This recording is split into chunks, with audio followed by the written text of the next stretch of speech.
All right, how are you? It's me. I'm back again to annoy you. If you decide to listen, if you don't, well then you're getting yourself off the hook for an hour. But I'm back. How's everyone? I hope they're doing well. I hope they're staying safe and healthy. If you've had the coronavirus, I hope you've well recovered from it. Is any of your family members that have it? I hope they're doing well and they recover from it. But I hope everyone's staying safe and staying healthy. Yes, I'm back again. For anyone who was listening previously, my three listeners, if you're out there listening, thanks very much. Stay golden. But for anyone who hasn't listened previously and is listening now, first of all, if you are, welcome. Thank you for listening. You're wonderful. But yeah, basically, my name is Adam. I decided to set up this podcast during lockdown because, well, I was bored as shit and I wanted something to do, and it gave me a chance to rant about everything and all that stuff. So why not? Why not do a podcast? So yeah, I started doing it. I was working at the time. I was working full time, so I was still pretty busy. So there was times where I didn't really get a chance to do it. Um, and as you know, my three listeners, as you probably are aware, I was gone for a while. I haven't been doing this in a while. About a month or two, because yeah, just work got really busy, and the only thing I wanted to do at the end of the day was literally come home and do absolutely nothing. But I'm back again. Delightful. It's great for all of you, and I'm back doing this again. But the reason I'm doing it now, obviously I always planned on coming back to it, but I have a lot more free time now because I'm one of those unfortunate souls who has lost their job because of COVID. So, COVID, if you're listening, eat shit and fuck you. Um, but no, I'm not going to sit here and go into a big spiel about losing my job because of COVID. Because in fairness, there's a lot of people out there who lost their jobs in March and probably still haven't got work yet, or they still haven't got a chance to go back to work yet. So I can't begin to understand people in those situations. I'm only recently out of work, so yeah, like I'm not gonna get into that. I can't imagine how they're feeling. And if there is people out there still in that position, if you are listening, be patient. Something is gonna come around again. And just stay level headed and just stay strong, stay strong. So yeah, I'm basically in a situation now where I'm just trying to find ways to keep myself busy. Not including doing this. Mainly consisting of exercise and trying to not lose my shit and just eat a load of crap. I mentioned before when I started doing the podcast, that's basically what I was trying to do. And to be honest, lockdown was great for me. Lockdown in the sense that, like, I think I lost more weight in lockdown than I did when we weren't in lockdown. I don't know what it is. I think the less, like, the more time you have to do it, like I said, I was lucky enough at the time to be working. I was working from home, so I literally could go from my laptop to, going downstairs and doing weights, or going outside and going for a walk, whatever the fuck it was. But yeah, I have more time to do that now. So if I don't manage to drop at least 2 stone before Christmas, with all the free time I have, I'll be bitterly disappointed with myself. But yeah, what's going on in the world? What's going on in the world? We went in the lockdown in March. We got out around May. Things kind of pretty much went back to normal around July. And yeah, look, I mean, if someone had asked me, if someone had been like frozen in ice and only recently defrosted, and they approached me and they said, "Oh, Adam, can you explain to us what the world has been like and what Ireland has been like in the last 7 months?" Well, I'd pretty much sum it up in simpler terms by saying, well, we were fucked. We were a bit less fucked. We were actually doing okay, and now we're fucked again. So that would pretty much sum up the last like 6 months. Yeah, in Ireland and kind of the world as well. Yeah, we're basically going back into, well, we're not yet, but it looks like we're going back into another lockdown. This is a new thing now. It's you go up a level. The more severe the virus gets, the more restrictions we have to put in. We go up a level, and one of my friends actually said this to me before. Like normally, like in a game, if you go up a level, it's a good thing. You know, you're nearly finished the game. In the case of Ireland, no, it's a fucking bad thing. No, you go up a level here, it's like, oh, you know, I'm nearly at the end. It's like, yeah, nearly at the end of fucking life. You know, that's what's happening when you're going up a level here. That's how severe it's getting. Um, but yeah, we're in level 3 at the moment. Um, you know, we don't know whether we're going to lockdown. The government seems to think like, oh no, we're going to be fine at level 3. Everything seems to be working. It's not. It's not. Like, you know, they're looking at Dublin thinking, oh well, Dublin, you know, is kind of reducing a bit. Like, yeah, well, Ireland consists of more of just Dublin. You know, it's totally fucking redundant if you're letting people come in and go out of Dublin. So, but yeah, like I mean, we're pretty much in the shit, regardless of whether we go into a lockdown or not. We're kind of in the shit. And look, I'm one of those people who I'm all for another lockdown. Yeah, you know, I had a great time seeing my friends again, and you know, got the opportunity to see kind of a lot of people. Not at the same time, of course. You know, I'm responsible like that. But I got the opportunity to see a lot of friends that I hadn't seen in a while, and it's great. And I don't want to go into lockdown again. Like I don't want to lose all that stuff.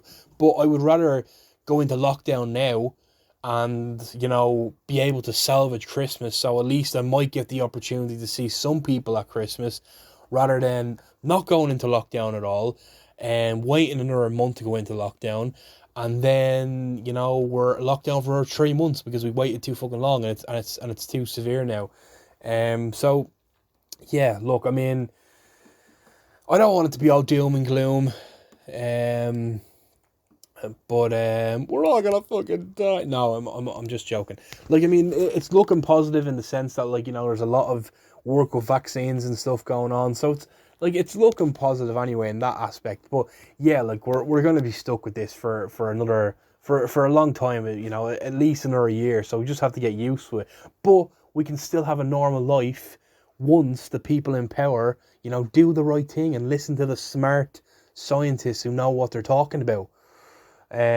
What's up with the rest of the world? Well, the rest of the world's pretty much in the same position. Some countries are taking it serious. Some other countries are like, oh, listen, you know, it's we just have to do a you know herd immunity sort of thing now. Like I've a mate who lives in Croatia, and you know he was telling me that you know they have like 800 cases a day, but he's sending me photos of like you know the kind of Croatian high street, you know, filled with pubs and stuff, and people are outdoors packed.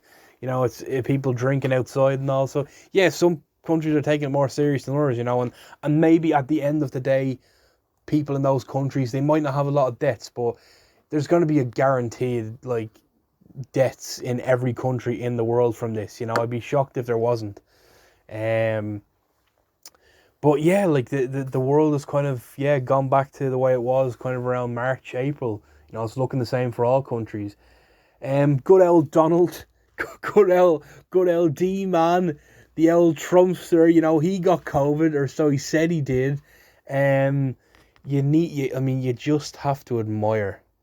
You have to admire that man's strength, because he must have broken a record for recovering from COVID that quickly. I mean, he is just a superman. He is just a superman. What the fuck? What is going on there? Listen, if that orange piece of shit didn't fake having COVID, then they must have pumped him with every sort of drug they could find. I mean, surely as a Trump supporter, you know, you would have to be brain dead to look at that guy and think, oh, like, you know, he recovered from COVID really quick. It's like Hitler. You know, it's like when people used to go around saying Hitler was like, you know, had all these special magical fucking powers and he was like, you know, a god. You know, you would have to be brain dead to think that that guy had COVID, and if he did, he would recover that quickly. And then we was talking around saying it's like, you know, COVID's not a big thing, and you know, it's actually not that serious and it's not that dangerous. Like, yeah, well, when you're fucking president of the United States and you can get every drug possible as quickly as possible, yeah, obviously it's not going to be dangerous, you prick. You arsehole. But yeah, like I mean, look, I feel sorry for the Americans because it looks like, well, in a way, I feel sorry. I feel sorry for the people that aren't going to vote for him, but for the people that put him back into power again, and he will absolutely get back into power again. He's going to get another 4 years. The man could have been on his deathbed from COVID, and he still would have become president again. I'm sorry, Joe, but it's the truth. But yeah, I mean, look, I mean, Trump will get in. There'll probably be a civil war and all, and it'll be the end of the world. But no, like in all jokes aside, the way the world is going now, with all the kind of rioting, and in fairness, some of the riots has been for the right reasons, but like with all the rioting and everything going on, and just the world's all over the shop with the virus and everything else, and you have this guy as president, and threats of a civil war and all this sort of stuff. It essentially is the end of the world. I mean, it is the end of the world. It doesn't it doesn't necessarily mean the world is gonna fold over in itself like one of those disaster films and just blow up. Although having said that, like judging by 2020 so far, I wouldn't be surprised if we got sucked into a fucking black hole tomorrow. But yeah, like the world is kind of ending, not in the sense that we're all gonna just blow up and cease to exist, or aliens are gonna come down. But then again, why the fuck would aliens want to touch this planet? But yeah, like I'm not saying it from that point of view. I'm saying it in the sense like, I don't know, the world that we used to know doesn't exist anymore. Obviously we have to live differently, but yeah, things are gonna change. A lot of things are gonna change. So yeah, it is the end of the world that we used to know, and now we're gonna be in this new world. You know,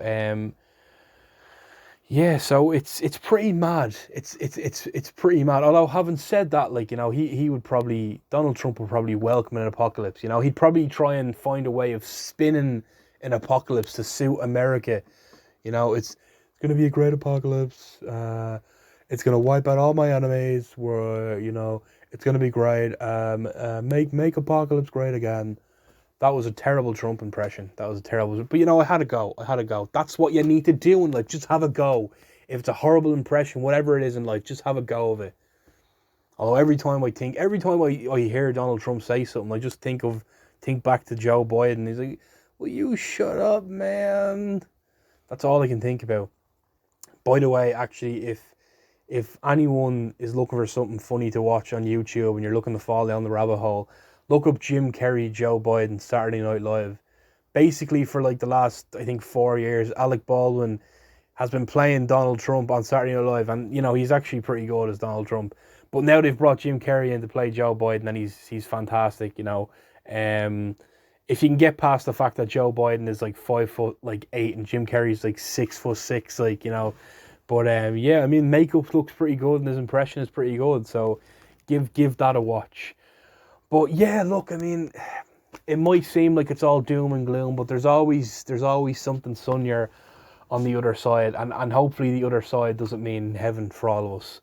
I mean that in a metaphorical way. I'm like sunnier on the other side is metaphorically it will get better down the line. I hope you don't fall in, and just disappear. But look, I mean, like I said, it's the new world we're living in. We just have to live with it as best we can, and try our best to try our best to just deal with it the best way we can. I'm like I said, I'm looking for kind of new things to do apart from this, and ways to keep myself busy. Fuck's sake, no edits. I mentioned it before. Looking to keep myself busy, and looking to keep myself busy, and one of the things I actually, with some of the money that I had left, I do have savings, by the way. I'm not a fool like that. And if you don't have savings and you're still in a job, for God's sake, save all the money you can. This is the time to do it. I'm not a financial broker. I'm not Eddie Hobbs. I'm not telling you to save your money and put it in the best place possible because you never know when the fucking world's gonna end. I'm not talking, like that. But just save, because when you don't have a social life, when you have nothing to do, nowhere to go, no money to spend, like apart from bills and all, whatever money you have left over, save it. But with the some money I had, went out and bought myself a laptop because I felt like I needed a new laptop, and I took advantage of my new laptop, and I signed up to do a course online, which is something that I've been threatening to do for ages, and I haven't done it. But yeah, I mean, look, it's just a good idea for something to do. If you're someone in my position, you're out of work, or even if you're someone who's still working and you're just looking for something to do in your free time, something like doing a course, it's a great idea. Saves you time and it's educational, and of course that's all we want, isn't it? Wow. But look, less about me, less about the world ending. Um, yeah, like I said, I'm back again. I'd call this a soft reboot. You know, I'm not totally changing things. I'm still the same person doing it. I'm still gonna talk along the lines of the same sort of stuff. Mention stuff that I talked about previously, but again, fingers crossed, as I get more people listening. It's the opportunity to hopefully get more people listening, so people wouldn't have heard that stuff I said before. So it's me talking the same old shite all over again, but hopefully more people are listening. But yeah, my plan is at least once a week, at least, to do this, twice a week, hopefully. I don't know why I'm saying hopefully. I clearly know I'm gonna have the time. But yeah, like I'm gonna shite talk as I usually do, but I'm also gonna focus on one topic that I think people might be interested in. I'm gonna focus on that. So I'm gonna talk about that in a minute. Later on in the podcast, I'm gonna talk a bit about football. Don't worry, I will give you your warning. I will give you a warning as to when I'm gonna move on to that, because I know not everyone's interested in football. So I'm gonna make sure that I'll let you know when that's happening. But I'm gonna talk about that at the very, very end, so don't be worrying. I mean, what's good to watch at the moment? What's good to watch at the moment? Look, I mean, to be fair, we're getting into that stage of the year when not a lot of people are going out that often anyway. The weather is shit. If we are going the night out, it's normally some sort of occasion, like say Halloween or going out at Christmas or birthdays or stuff like that. So this type of weather doesn't necessarily accommodate, wanting to go out all the time. But yeah, if you are in that mode now where you're kind of like, you're not arsed and you're going to sitting in, and yes, of course, we have no choice at this stage, but if you're someone who is sticking tight to the restrictions and you're staying in, what is there to watch? Anything new that I've found to watch? Well, I wouldn't actually say Netflix have done their best to put scary films on, because they haven't. They've put on the same old shit as they always do. Your Paranormal Activities, which after the first one are just not scary at all. I'm actually ashamed to say that at one stage that was the scariest film I ever seen. The first one, of course, not the shit sequels that followed. You've got your crappy remakes and all that. Amazon is just as bad. You go onto Amazon, the amount of cack horror films you're going to find on that. But there's a few little horror gems in there. You've got the likes of Halloween, which is actually pretty decent. I like those films. The Conjuring as well, which is still the scariest film I've ever seen. That is fucking terrifying. Most people would agree with me. If you don't shit yourself watching that, then little horror gems in there to watch, stuff like that. So if you are looking to scare the shit out of yourself, things like that are good things to watch. The Haunting of Bly Manor, I finished binge watching. Listen, I'm not going to give too much away on that, because obviously I'm not going to give away spoilers. But for anyone who watched The Haunting of Hill House, which was class, by the way, I really enjoyed that, and it was creepy and it was scary. If you've never seen that, watch that. If you did watch the first season of that, this Bly Manor thing is totally unrelated. Yeah, a couple of the same actors playing different characters, but it has no connection to Hill House.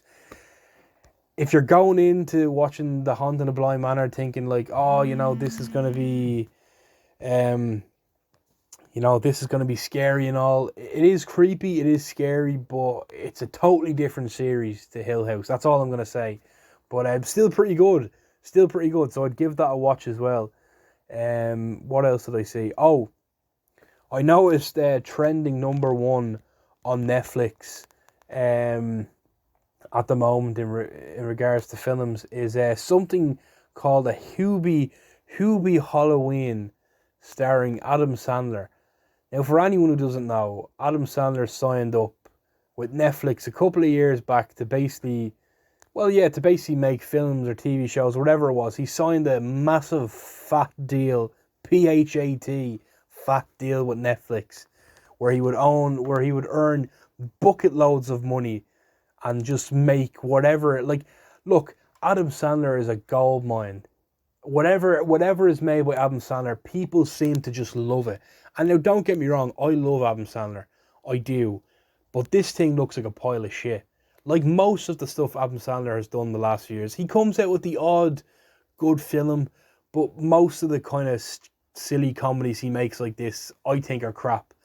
But in fairness, people still seem to love it because it's trending #1 on Netflix. You know, he's still making bank and people are still watching his films. So as much as he gets shit from like critics and all, people still love the guy. And I still love him because he knows that people are going to watch this. I'm not saying he's going out and making any old shit because he knows, oh, well, people are definitely going to watch this. But he just makes whatever he wants. He makes whatever he enjoys wanting to make, you know, and that's what he keeps doing. And he's made this thing that, you know, looks a load of cack, but he probably had a great time making it, and people are still watching it. So, you know, fair play to him. Fair play to Adam Sandler. He's still making bank, and he's still making stuff that people are clearly enjoying. Wouldn't be my cup of tea myself. But you know, just look at the trailer. You'll get a good laugh at how bad it looks looking at the trailer. But yeah, fair play to him. And I remember he done a film there like last year called Uncut Gems, and I think it's on Netflix. I'm not too sure. I think it might still be on Netflix. But yeah, it was a kind of a drama. There was kind of funny parts in it, but it was kind of a bit of a drama sort of thing. And you know, he was the main character in it, and he was really good. It's probably one of the best things he's ever done. You know, when he wants to act, he can. You know, he's not just a piss taker all the time. When he wants to act, he's not that bad. But I remember at the time he was basically saying if he didn't get nominated for an Oscar, he would just continue to make bad films. I mean, what a legend for saying that. He didn't get nominated for any big awards, you know, no Oscars, no Golden Globes, nothing like that. So I guess he's keeping his promise, and you know, that's where Hubie Halloween has come from. So I don't know, if you love him that much that you're gonna watch it, you know. But you know, still he's still a legend in my book. Right. Getting increasingly worried because I'm looking at what looks like one of those white widow spiders. You know, those ones that were going around Ireland last year or like a few years back, and they were saying they were pretty poisonous. So I'm getting a bit concerned about that. But you know, this is what you get for messing with nature. They built a load of houses behind my gaff, and now all these creatures are coming out and saying, yeah, let's take our fucking revenge, just absolutely tear apart families. But no, I mean, spiders are supposed to be harmless creatures, especially over here, so I can't really talk. But you know, I don't know, vicious creatures in my eyes. We're all terrified of spiders. I'm terrified of spiders. You know, not if one is far away from me like this thing is now, looking at it, I'm not terrified. But if it was anywhere near me, I'd run like a girl. But anyway. Yes, I did say that a part of my setup was going to be talking about one big topic, which I'm going to do. And the big topic that I'm going to talk about today, and this is the name of the podcast as well for today's episode, and it's called "Do We Need Tinder?" Do we need Tinder? Do we really need Tinder? Do we? Do we? Do we? Do we really need Tinder? Do we really need Tinder? All right, I'll stop. Yeah, but that's it. Do we need Tinder? Now, obviously, when lockdown happened, yeah, obviously, I'm sorry. I'm just thinking of I'm going off on a tangent here. I'm like a 5-year-old child. I'm getting easily distracted. There's a guy called Darren Farley on YouTube. He does impressions of footballers and managers, and it's hilarious. Check him out. But he does one of Harry Kane, and it's like, you know, Harry Kane, you know, I never noticed before. He always says like, oh, obviously. You know, so watch that. It's a bit of crack. But yeah, since lockdown happened, like I said, we're trying to think of ways to kind of keep ourselves occupied and keep ourselves ticking over and not being so bored. And one of those things will be exploring kind of apps like Facebook and Instagram and Snapchat and all that, and getting, really stuck down the rabbit hole and just scrolling for days on end. And Tinder will also be one of those apps that we probably fell deep into, especially if you're someone who's single, during lockdown, and I think we've kind of kept the habit going. But yeah, I mean, it was quite easy to get sucked into using Tinder during lockdown, and you know what, I think a lot of it was just looking for someone else to talk to as well. I think there's a lot of people out there that are probably like, Jesus Christ, I haven't seen like my friends in all ages. If I match with someone on Tinder, it's an extra person to text. I think a lot of people are looking at it like that way during lockdown. But yeah, we'll kind of rewind a bit. We'll rewind a bit. A brief history of Tinder. So Tinder first came out in 2012. It was set up by about, I think, 3 or 4 members, and one of those members, a woman, actually went up to set up Bumble, which is basically the other version of Tinder, except the difference with Bumble is if you match with a woman, the woman has to text first, which is actually a good idea. Obviously, they must have done some sort of study that kind of results showed that men are more inclined to text women first, and I think that's always kind of been the way. I don't know if it's still like that now. I mean, I still kind of find it that way as well. But maybe it's just because no women want to talk to me. Probably that's another reason as well. I'm still single and I'm lonely. But no, yeah, this woman went off and set up Bumble, and funny actually.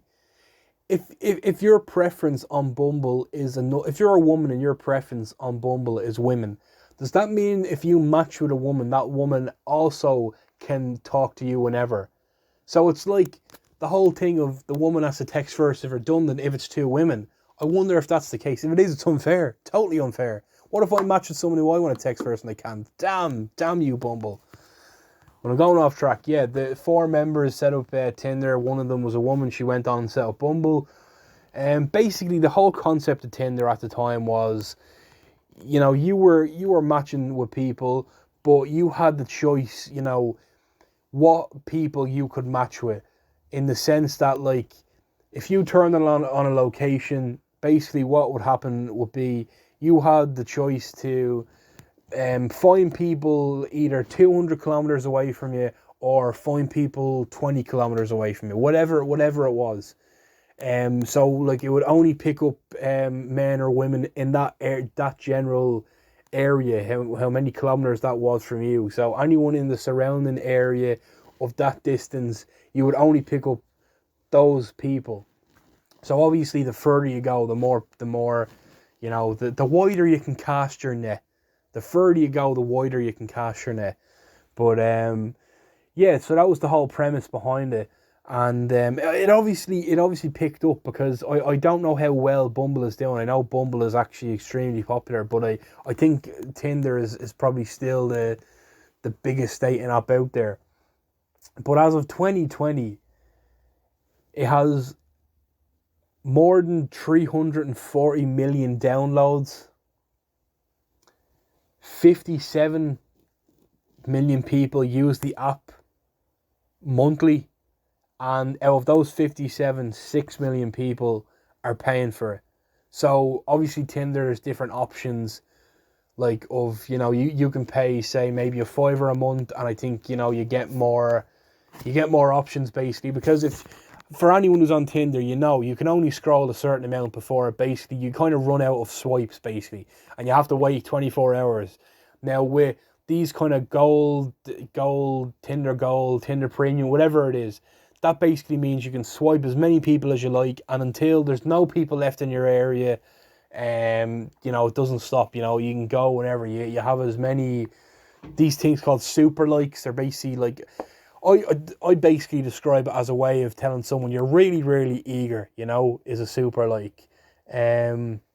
So if a blue star pops up on your Tinder, someone's really, really eager to meet you.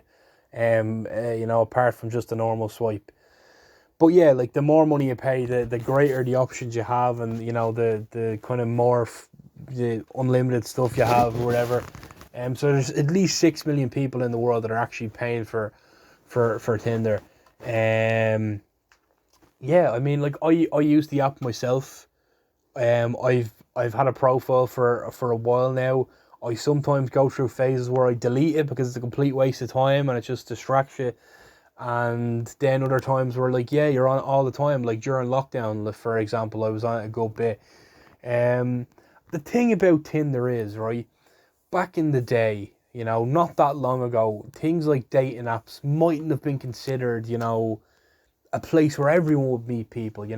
It would be stereotyped where only a certain kind of bracket of people would, go onto dating sites to try and meet up with people. But now it's kind of all the rage. Everyone is doing it. Everyone's doing it. Um, I've come across people who I've met in life who are on Tinder. I don't match them, because it would be a bit awkward, but it's just an example. You always come across people that, and sometimes you come across people who you mightn't have expected to be on it, to be on Tinder. Um, but yeah, see, I think the reason people are so kind of attracted now to going on Tinder and trying to meet people that way is, yeah, one, it saves time. In the sense that, like, you don't have to, if you're on a night out, it saves a lot of time and awkwardness than trying to meet people on a night out.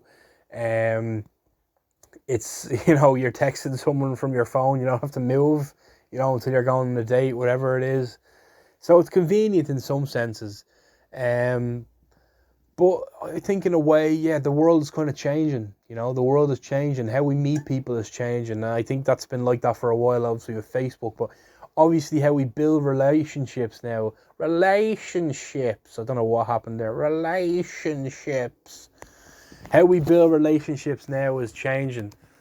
Um, like back 30 years ago, the only way to meet people was to meet people on a night out.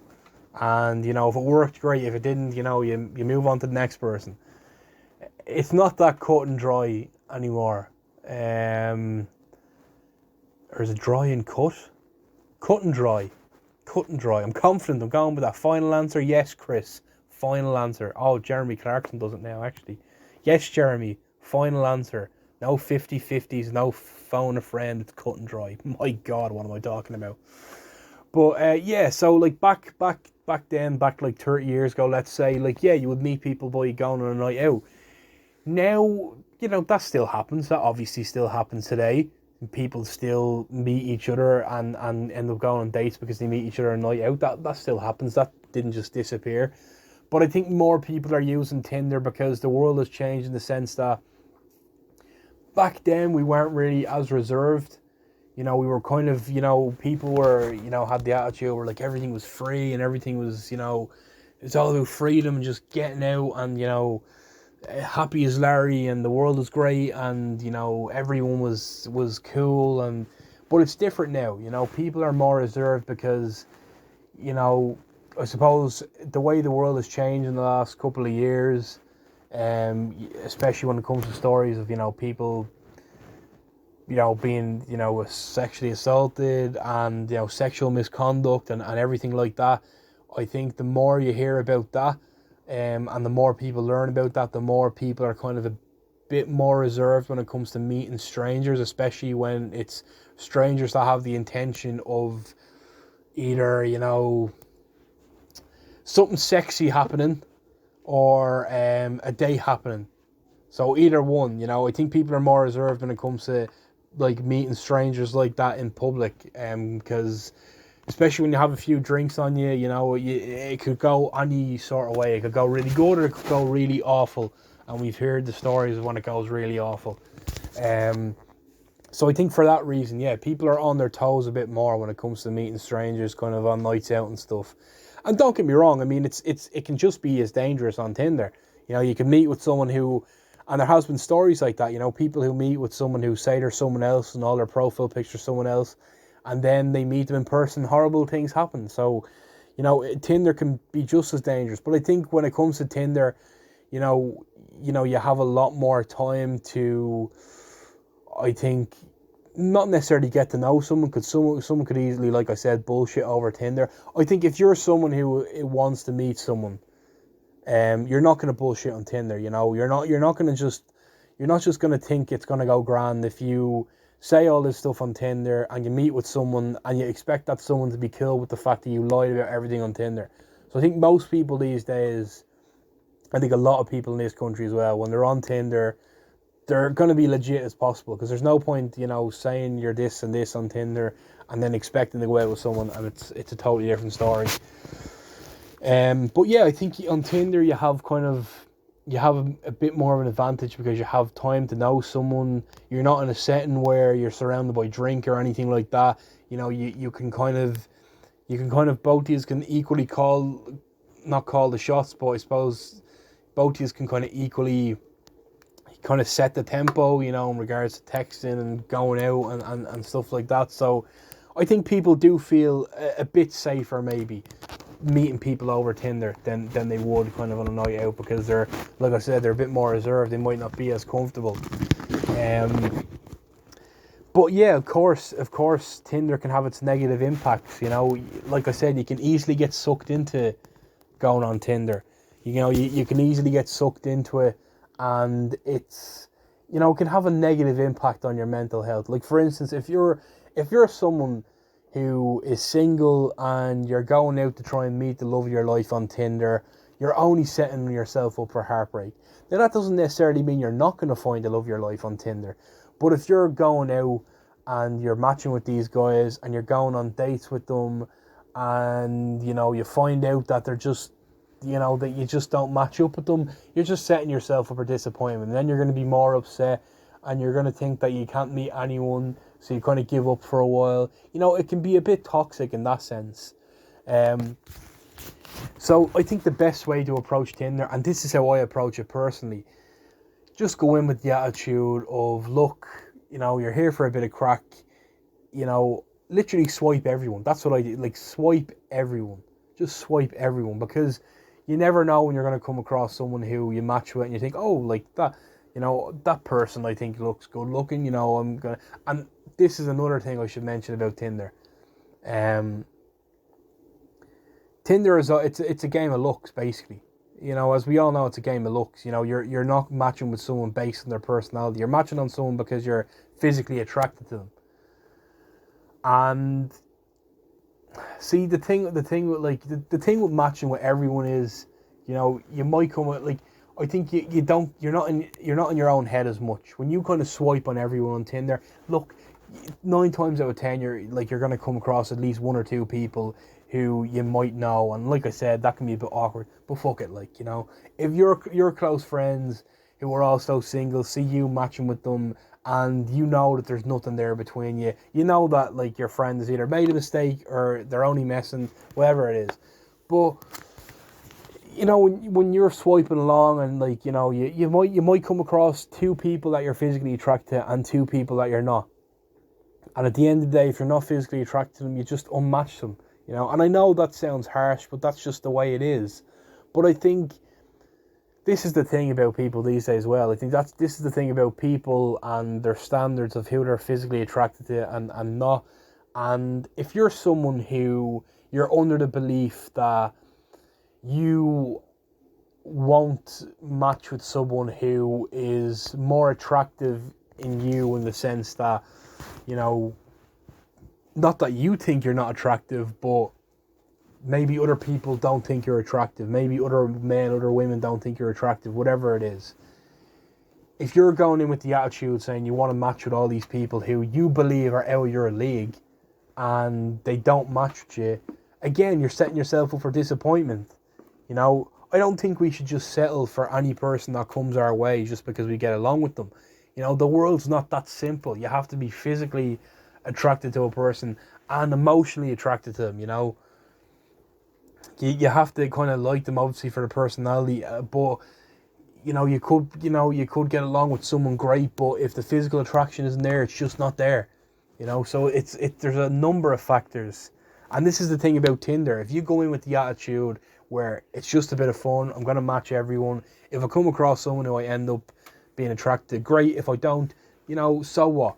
Someone is going to come along eventually that you're both physically attracted to, and emotionally attracted. Someone is going to come along eventually. I wouldn't be holding out hope that it's going to happen every time you go on it, but it always does. You always come across someone who you think is good looking and who you get on with. But then again, you might go on a date with them and it might turn out to be absolute shit. You know, there might not be any spark there. And that happens a lot as well. But I think it's great in the sense that it gives you the opportunity to, I don't know, it gives you kind of experience. It's a life experience as well. You know, you come across all these different type of people, and people who you might match with, who you might have never thought you were going to get on with, you get on great with. So there is positive aspects to it, but I'm just kind of saying, and don't get me wrong, it is easy to get sucked into it. It is easy to get sucked in talking to someone and you think it's going great. They don't, so they unmatch you and you're kind of like, oh shit. And it's real easy to feel crap after that. Whether it's a man or a woman, it is easy to feel crap after that. I'll admit it, I've been there, but like whatever, that's why you have to change your approach. You know, that's why you have to change your approach. And you have to be very careful, you know, don't get too sucked in too quickly just because you're getting on well with someone at the start, you know, because it could always go tits up, you know.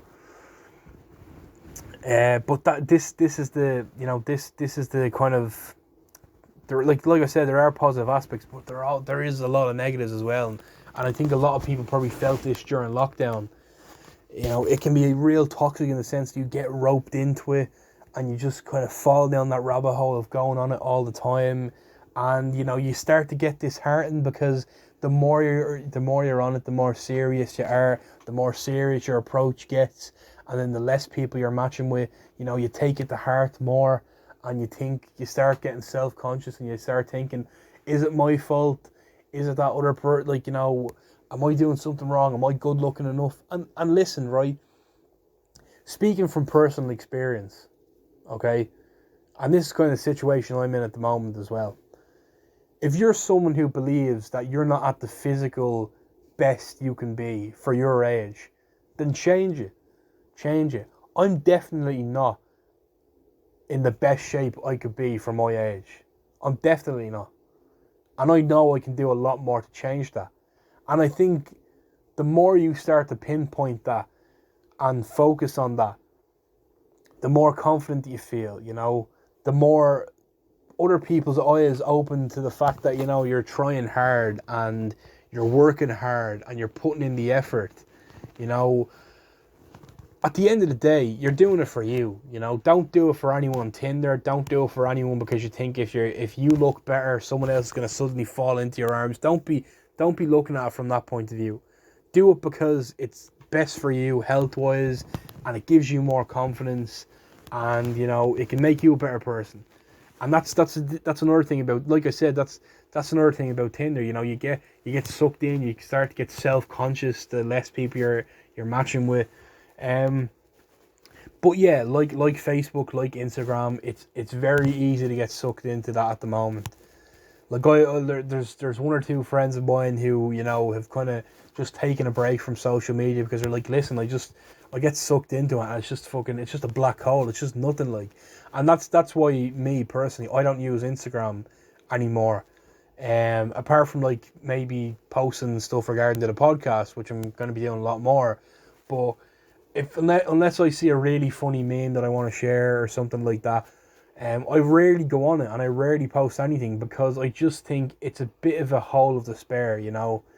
It's very easy to get pissed off scrolling through Instagram. It's very easy to get self-conscious. No matter how confident you are, you know, no matter what sort of person you are, it's very easy to go onto Instagram and feel some sort of negative emotion when you eventually put the phone down and stop scrolling. So my advice to anyone would be, keep your messengers. If you're someone who needs the social media to, like, from a business standpoint, you know, obviously keep using it, but limit your social media time as much as you can. Unless it's chatting to people. Like, I think what Facebook did with the Messenger app was genius, because I never have to look at Facebook a day in my life, but I can still talk to my friends. You know, I like Instagram. It would be great if Instagram had the same thing, because, like, for instance, and I'm sure there's a lot of people out there that are like this. I have a lot of friends who wouldn't use Facebook, but they'd use Instagram to talk. So that's the only reason I still have Instagram. Apart from the podcast, the only reason I still have Instagram is because there's a few friends of mine who would only use that to chat. So if I want to chat with those friends, I have to use Instagram, which I'm okay with because it gives me the chance to talk to them. But yeah, I mean, look, Tinder is great. It's also terrible. Do we need it? Yeah, of course we need it. Of course we need it. Like I said, the world is changing. How we meet people is changing, and it doesn't hurt to help to have something like that. Especially if you're someone who is very shy, you're very introverted. It might be very difficult for you to meet someone on a night out in person, and Tinder is great for stuff like that as well. Obviously, you just have to be careful. You just have to be on your toes when it comes to certain people, and I think we're all kind of wise to it now. Like since all these shows like Catfish and all and everything else, we're kind of wise to who is who is a dirty old man posing as a fucking younger person and who's not. We kind of, I think we're wise to it now, unless someone's a really, really, really, really good catfish, which I really don't think anyone in Ireland is arse doing. But you get them, so just be on your toes and be careful. But again, yeah, of course we need it. We need things like this because this is the way the world is. The world is changing, and it doesn't hurt to have something like that that gives you the opportunity to meet new people, and maybe it turns into something great. Maybe it doesn't. There's a lot of people out there. There's a lot of friends that I have who I would have thought, well, like they're great looking. They don't need to go on anything like Tinder. And, they met their other half on Tinder and they're still with those people. I know I have a few friends that are like that. And I know a lot of other people that are like that. So, yeah, I think we do need it, Yeah, we might be able to do without it. Some people might be able to do without it. But it's not doing us any harm having it there at the moment if we take the right approach with it. But yeah, like I said, like if you can help it, try and like reduce your kind of time on stuff like that. Do it maybe once or twice a week. Stay away from Instagram unless it's for like business purposes or like education purposes, whatever it is, something like serious and beneficial like that. But yeah, apart from that, like just reduce it, because I think you're only kind of setting yourself up for some sort of negative emotion afterwards. But look, that was a very insightful, intelligent conversation, Adam. Said no one ever. But that's my take on the whole Tinder thing. That's my big topic for today. Like I said, going forward, I'm going to be using at least one big topic to talk about on the podcast. So you might find one of them interesting. You might find the other one shite. And I don't know in advance what I'm necessarily going to talk about. Obviously, I do a bit of prep before I record, but I have a few ideas in mind, what I'm going to talk about next. Like I said, I'm going to try and do this at least twice a week. So yeah, double the fun listening to me shite on twice a week. Ha ha. Sure, what other way would you want? What else would you want to be doing while the world is crumbling in the background than listen to me talk absolute cack for an hour and a bit? But look, yeah, that's my big topic for today, guys. Like I said, I was going to talk a bit about football. So this is your warning now for anyone who has no interest in football or anything like that. I'm not going to hold it against you if you want to leave. For those people who are going to leave now and stop listening, stay safe, stay healthy. Thanks very much for listening. You're gorgeous. You look great. I'm not peeking through your window. I'm not a stalker. I'm just presuming that you look fantastic. For any of those people, and yes, have a nice evening. Have a nice evening. For any of those people who are sticking around and listen and listen to me talk about football, thank you very much for sticking around. And yeah, I know at one stage I did do a separate podcast about sports and all that, but realistically I didn't know enough about certain sports to kind of fill up a whole half an hour. So I just going to narrow it down to football because it's the sport I have the most interest in. Same with the rest of the country. So yeah, I decided I'm just going to add it on to the end of the podcast, and if people want to listen, then great. So what's going on in football at the moment? Well,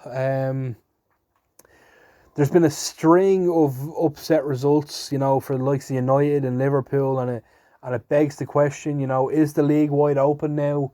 Are the kind of smaller teams, now going to be kind of catching up, and it's going to be interesting to see over the next few weeks. What I want to focus on mainly today is talking about basically talking about how, well, it looks like we might have to take a break for a while with football again.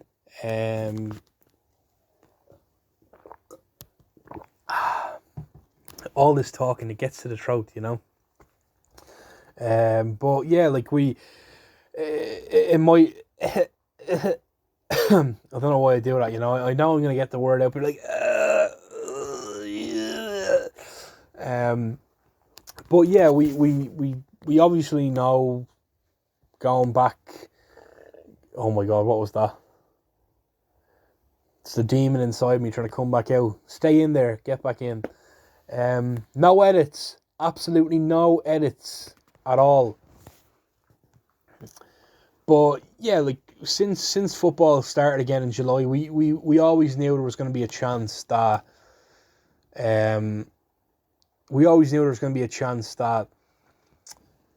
it might have to be postponed again. That COVID was going to run rampant again, and it was going to have to go back to the way it was when it kind of stopped in March.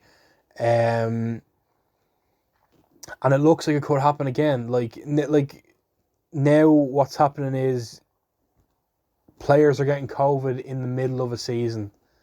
Now it obviously isn't the middle of the season. It's only a few weeks in. But players are starting to get contract COVID-19 now.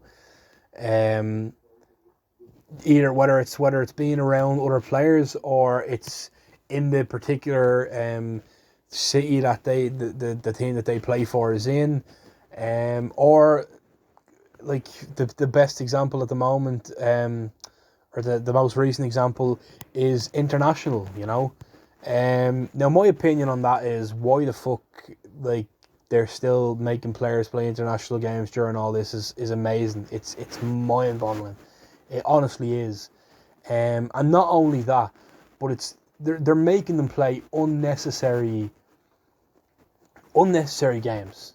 Pretty much. I think maybe Asia and South America and Africa, I think they're building up to their World Cup qualifiers, which is fair enough, but I suppose something still should have been planned around that. I think travelling within different countries is dangerous, and of course UEFA, being the absolute fucking geniuses that they are, not corrupt at all, totally intelligent, have basically continued on with this Nations League bullshit, an incentive to play friendlies, and they're making teams travel from one country to another.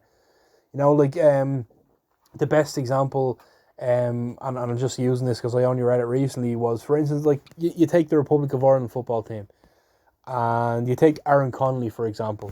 Now, Connolly and Adam Ida basically weren't able to play against Slovakia in the playoff semi-final because they were near a background member of staff for the team that had contracted COVID-19, who had tested positive for it. Because they weren't in the guideline, kind of 2 meters away, apparently. They weren't allowed to play, which I can understand is fair enough. Rules are rules in that sense. But if you look at Connolly's kind of travel plan, and like there's probably players that have worse travel plans than this, but this just stood out for me because I was reading it. If you look at Aaron Connolly's travel plan, so Aaron Connolly plays for Brighton, so he has to travel from Brighton to the Republic of Ireland, from the Republic of Ireland to Slovakia. He then has to travel to Slovakia back to the Republic of Ireland to play another game. He then travels to Finland and then travels from Finland back to Brighton. And all along the way, he has to be tested multiple times. Now, this is just one player. This is going to happen with every single player. Every single player that plays international and club level, you have to travel at least 3 or 4 times in the space of a week. Now, if that's not an invitation for fucking COVID, I don't know what is. It's a ridiculous amount of travel during all of this. UEFA didn't bother their fucking hole to figure out a way to sort this out. They had a whole 6 months to do it. They didn't bother their arse. I don't know if the Champions League is going to be the same. I presume it will be. You have to travel to different countries to play in the Champions League. They could have figured out. They could have done something with that as well. They could have had it in one neutral country, like they did in the kind of later stage of the Champions League last season. But I don't know. I think it's fairly ridiculous that they're making players do this, and I'm surprised that clubs and players aren't up in arms about this. And if they aren't doing it now, they probably will be eventually. Like, you're already at risk of getting COVID from playing at club level. Like I said, whether you're in a city that's highly infectious, or you get it from traveling. You know, you just get it from traveling out and about. You know, going to shops or whatever it is. Like, if you look at Liverpool, for instance, I'm a Liverpool supporter, so I'm just going to use this as an example.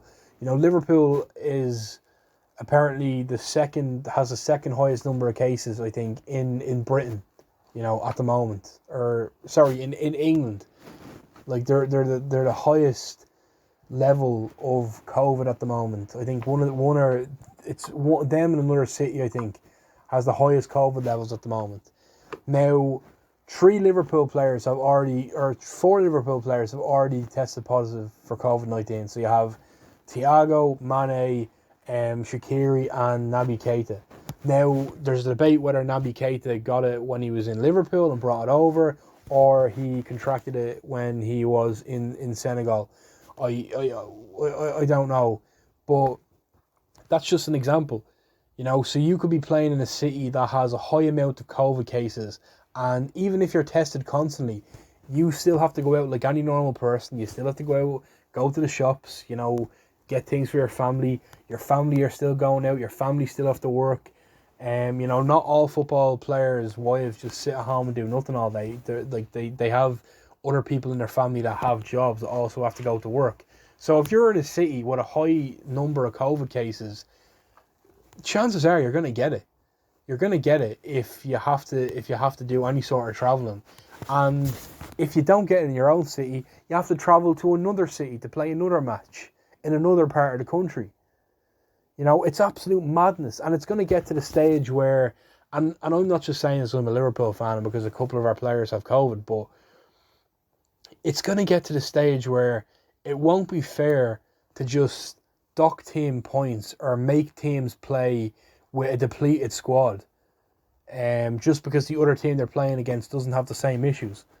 We have to be realistically looking now at postponing the league again. It's the safest outcome. You know, it's the safest outcome. You know, and it doesn't mean that it's going to cancel it. We know before, like they put in all the restrictions to make sure it was, and to be fair, it was going well. Like during the summer when they finished off the season, it was going great. And I don't think any players got COVID. Like maybe there was one or two, but the system that they had set up was great. And yeah, at the time the cases had like went down a lot. But we know that if it gets postponed, it's gonna come back. We know that because it's come back before. But I think that seriously has to be considered now. And yes, I know that it means a lot of money being lost for a lot of clubs, but it's better than you know. It's better than having a lot of players coming down ill and not all of them recovering as quick as others, and some of them actually, you know, getting quite ill because of it. Now, like I look at Liverpool, and Liverpool have been fortunate so far in the sense that Thiago and Mane are back in training and they went through isolation period and they seem fine. not all players are going to react the same way. Like, they're going to have a worse reaction. They're going to be a lot more ill. So yeah, like, they have to take that into consideration. There's going to be members of staff in every single club, whether it's players or background staff. In every single club that's going to get this. I would be shocked if there isn't a club that is free from COVID this season in the Premier League. But again, you're piling it on. You're piling the likely outcome of getting it on when you're getting players to travel internationally. So I mean, there's too many risks at the moment, and I think they really have to consider postponing it, because there really is too many risks. And it's the mental aspect of it as well. I mean, it mentally plays on a player's mind, going out there every week and being afraid to whether you're going to get it or not. And there's going to be a lot of people are out there, oh, well, don't fucking play then if you're going to moan about it. But it's easier said than done. You have to make a living as well. You can't just drop boots and say, listen, I'm not playing because I'm afraid of COVID, because you're going to be afraid of the reaction you're going to get. Unless clubs start unanimously start coming out and saying, no, we don't feel safe playing, football's going to continue. And like, for a supporter, it's great, because you love football. It's something else to watch on the weekend.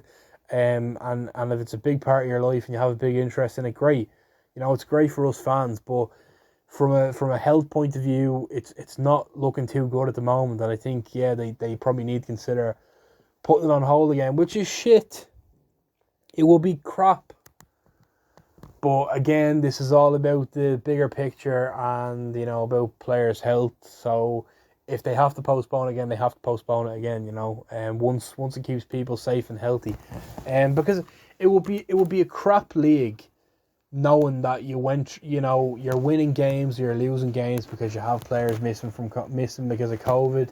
It wouldn't feel the same. It wouldn't feel the same going through a season watching it and thinking, oh, well, that team only won the game because that five of that other team's players had COVID or something. It wouldn't feel right. The game would be less enjoyable if you're making people play through COVID and people are falling ill and can't play because of all that. So it would make it less enjoyable. So it's definitely something that they have to take in consideration. But in the meantime, fuck you, UEFA.